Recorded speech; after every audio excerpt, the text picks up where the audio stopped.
All right, great. Thank you. And is it Mirah? Am I saying it? Mirah. Mirah on the first syllable. Yep. Okay, great. Welcome. Yep. Thank you. So I'm Claire Kelly, and on the board of the Democratic Party of Evanston. And these are, one of the many series of interviews we're doing. I'm a lifelong Evanston resident, and I taught at the high school for 30 years, retired last year. So. Oh, wonderful. What did you teach? I taught Spanish and French, Okay. and did some debate team coaching. Oh, cool. Okay. And good morning, Mirah. Mm-hmm. Good morning. My name is Kevin Brown. I'm on the board of the Democratic Party of Evanston and a community member, community activist. I've been affiliated with Evanston since 1981. And wow. So I do a lot in the community, and I'm welcome, and I'm looking forward. We can get started. So hopefully we can get you off to see your son race. Okay, thank you. I'm so sorry. I didn't realize these would conflict. So no problem. I got in my ETHS mode. I'm also an alderman in Evanston. I forgot that. Oh, wow. I was thinking school. Yeah, so. Cool. Well, if we have time, I have a question about that, but let's do this part first. Sure. Oh, do you want to start by just telling us a little bit about yourself, your background, and why you decided to run? Sure.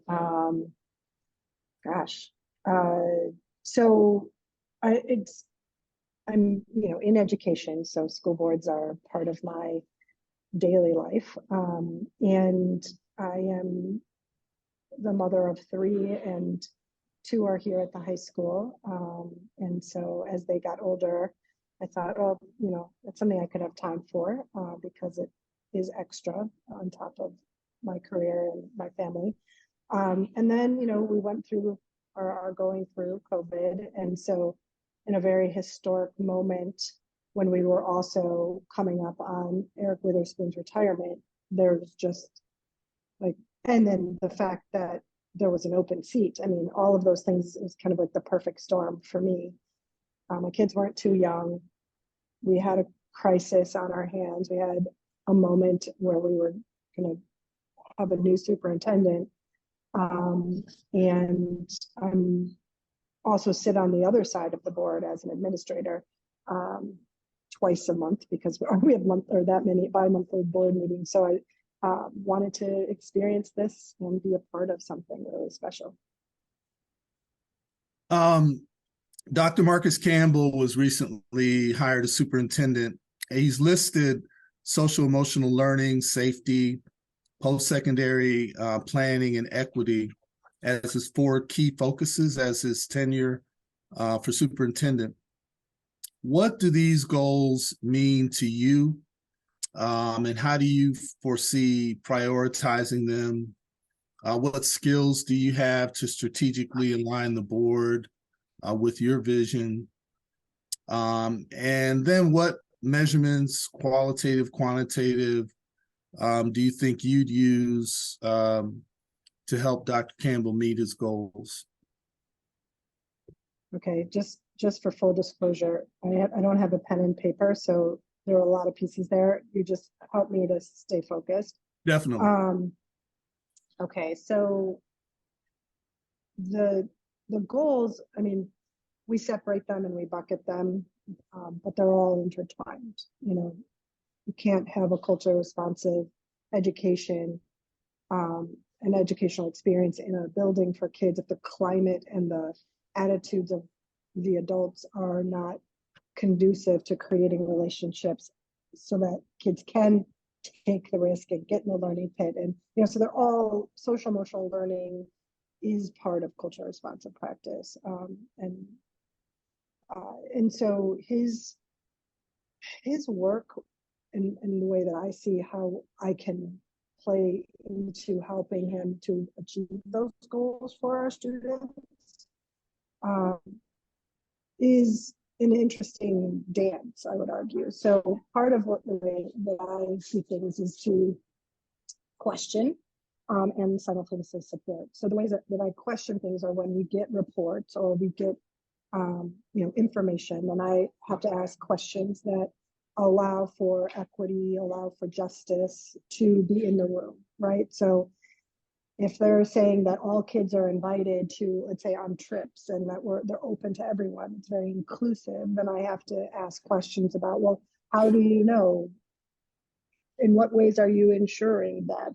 What if certain kids don't have passports? Like, are you sending out those, those emails and those newsletters 2 months in advance, because we know how long it takes to get any kind of, those things, more than just are the finances there, right? So looking at risk ratios versus just data as it is often reported, like just looking at proportionality. You really have to understand within groups what's the rate, and then dividing, essentially the group that doesn't have whatever treatment it is. It could be race, it could be ability, it could be whatever, by the group that is the group that's considered the dominant group, that's whatever our aim is, and finding out what's the ratio, the risk ratio there, so, or opportunity ratio. So I always ask those kind of data questions to kind of dig deeper. But then there's the piece that I think is really important too, which is,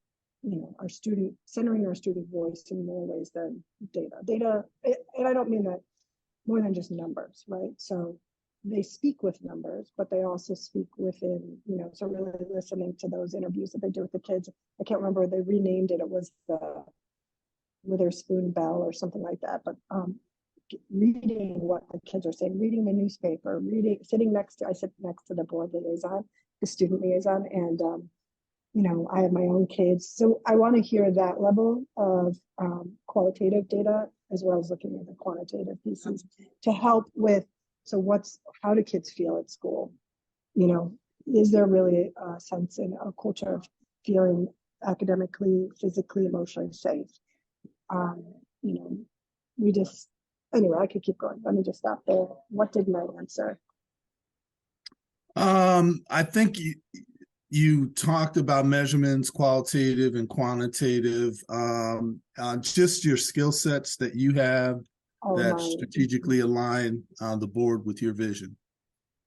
Well, as the director of equity and inclusion for my school district, I have, my problem is just staying out of the weeds. Like, I know too much, or not too much, but I have to remember I'm a board member, not an administrator. And so I'm learning how to do that, right? Because sometimes I can ask questions that are actually not appropriate for a board to ask a board member. So my skill set is very much about using equity and inclusivity just lens to examine whatever reports, may they be financial or, like I said, this going on these trips and those things. So my questioning, I'm very curious, and I know my alarm is going off for this call. And now I can't see you. Where are you? Okay. There we go. Having a tiny screen is challenging, but I know I have to be curious. And I also know then once I do ask the questions, I also have to have the courage to disagree and to be in conflict in a way that helps us grow and not just rubber stamp or accept surface. So those are things that I know are part of my skill set in my job. I mean, you always have to disrupt the status quo. And so that I know that I can bring those skills into my work on the board.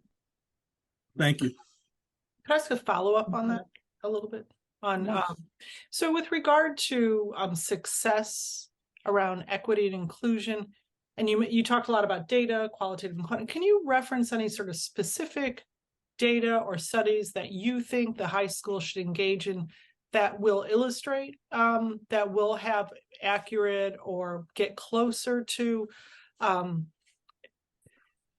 exposing success or failure with regard to equity and inclusion as far as educational goals go? Mm-hmm. Sometimes this is just quick. Obviously, this is a good question. I should probably have a better answer, but I'm thinking about we just have recently got looked at AP data. There's a lot of presentations on our AP supports and our AP data. And I'll be honest, I don't believe we talked about students with IEPs or 504s. We disaggregated by race. And so one of my follow-up questions was, well, are we also looking at how are students proportionately in these spaces? This AP piece, we also, we do this thing where in order for a kid to essentially take the class you register, you have to pay. Now we will cover all financial responsibility there, but you're paying because you have to sit for the test. And so we have a really big emphasis on sitting for the test because that's what gives you the score that will essentially allow you to get the college credit. That said, if you take the class and don't, it boxes you in. So it kind of sets a kid up who might be somewhat intimidated by the space, who could take it. Who cares if you get a 1 or a 2? You're trying out a college level course essentially. And if you somehow get in, I don't know how you would without paying. If you don't take that test, you don't get the grade bump, the average, the GPA average bump. So that doesn't seem quite equitable to me. It doesn't seem like it's encouraging learning for learning. It seems a little bit part of the part of the AP industrialized complex there. So we're the not data. making any. Mm-hmm. So with regard to that, what would be the data that you'd look for? Well, I would look for, it's more about one, I'd have to ask, am I correct in this? Are kids able to take the class, not take the test, and still get the GPA bump? Because it shouldn't rest on taking a test. It's all incentivized for the sake of being able to report those grades or those test scores. So I would have to ask for that data and see, and then I would want to see also how many kids are getting 1s and 2s, in which areas of looking at demographic identity, to start to make an argument for kind of backing off of this push for a test score report versus just kids having accessibility and thinking about what does it mean to do well in there. I just don't think you have to do well on the test in order to, I would start asking kids, how do you feel about your academic identity? How was that experience? Does it make you want to learn that subject more? That's what I would look at. And so I would start collecting more street level data on those experiences. Oh, sorry, sir. So those would be different questions than just how many kids got 3s, how many kids got 4s, and in which demographic identity. Thank you. Yeah, so Claire, we've got a lot of questions here. District 202 has had to adapt many district resources to district learning. How would you characterize those provided accommodations, both for the general student population and especially when it comes to disabled students? What would you change, if anything, and would you like to see new programs or more programs in that area? And this is revolving around distance, the distance learning and the provided accommodations. Mm-hmm. I don't think I know enough. Because when you just said the distance learning, I'm not even sure what you mean. Which area exactly? Are you talking about kids who are placed off campus, or are you talking about online? Yeah, online, right? Yeah, this is regarding the because of the pandemic, the district has created, I guess, a new framework around what we would term distance or off-site learning, which typically happens online. Yeah, I think I don't know enough about that program or how that's being played out to tell you my answer on that. would like to look into that, but I didn't know there was like a program running where kids are still at home learning that way in a organized, systemic fashion. Okay. Okay. And then I have a question regarding finances. So with the understanding that the budget is really sort of a blueprint of a district's priorities, I wonder, and also keeping in mind that Evanston's becoming more and more difficult to live here financially, less affordable. What would you do? Do you have any thoughts on how you can ensure that expenditures are appropriate according to priorities?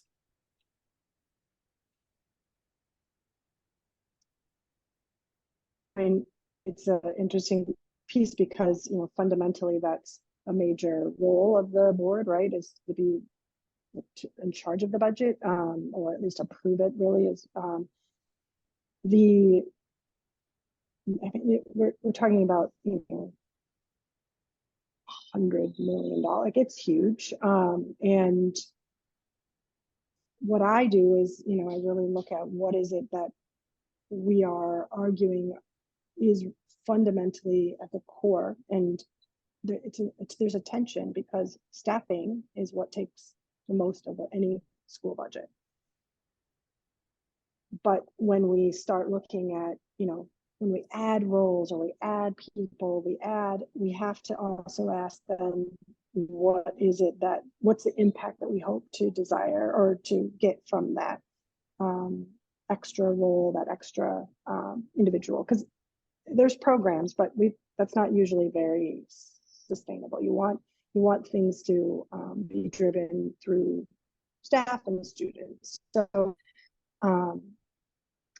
again, like, I really think about the benefit. What is it bringing our kids on all levels?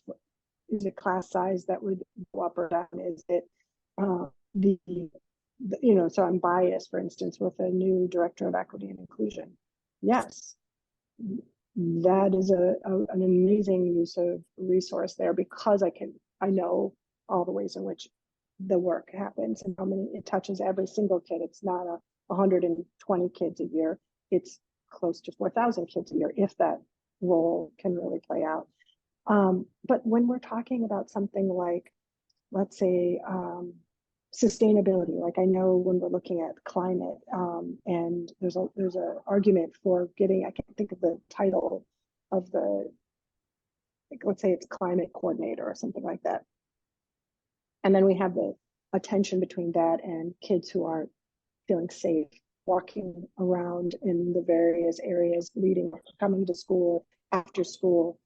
Then my job, my thought is financially, how can we speak to each other? How could we, whatever, if it's recycling, if it's eating better, if it's growing a garden, who's going to be involved in that project? How are kids who are also the kids who might need more activities or things to feel like they belong in the school tied to that programming?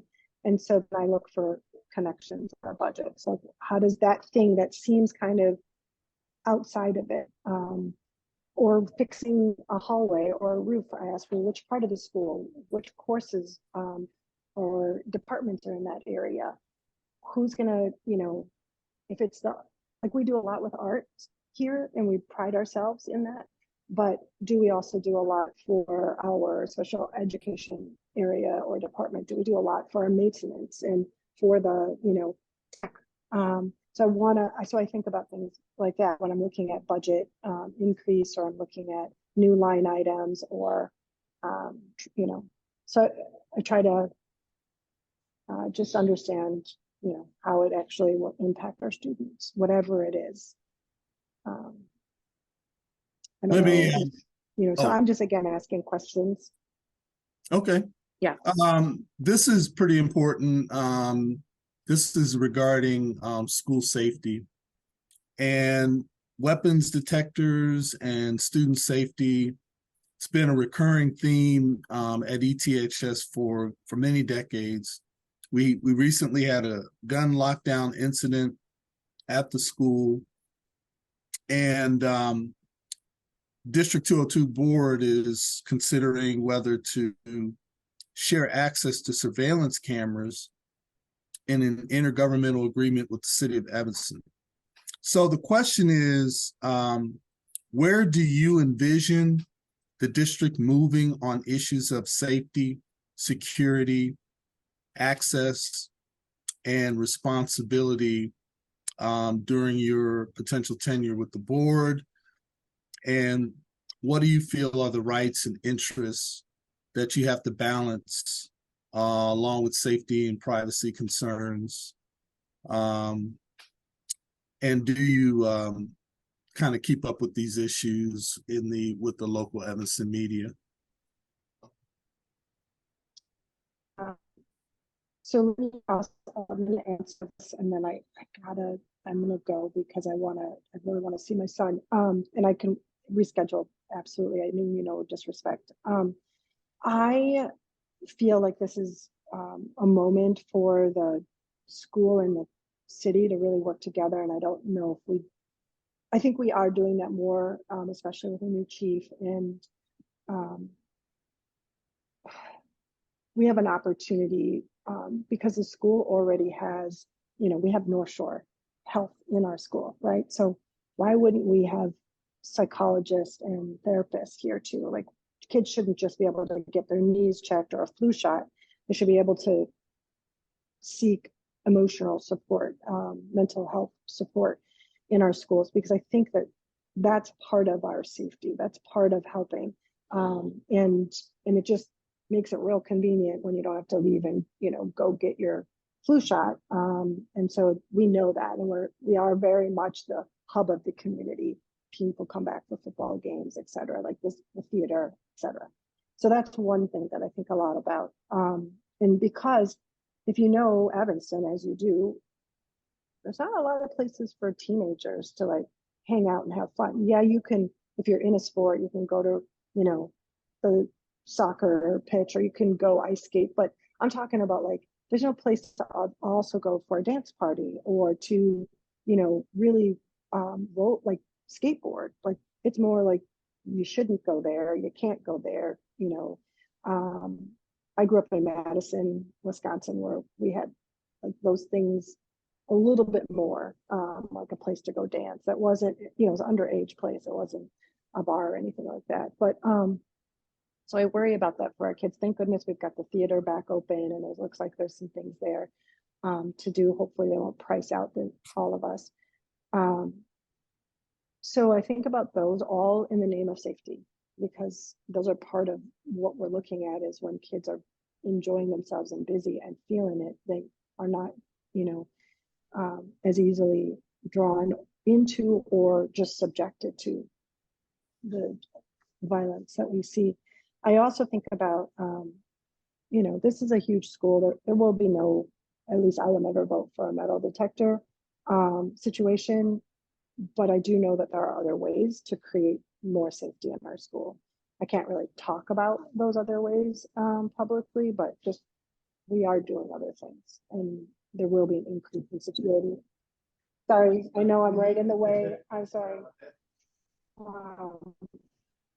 So I know that, and that's happening. And then I also think about,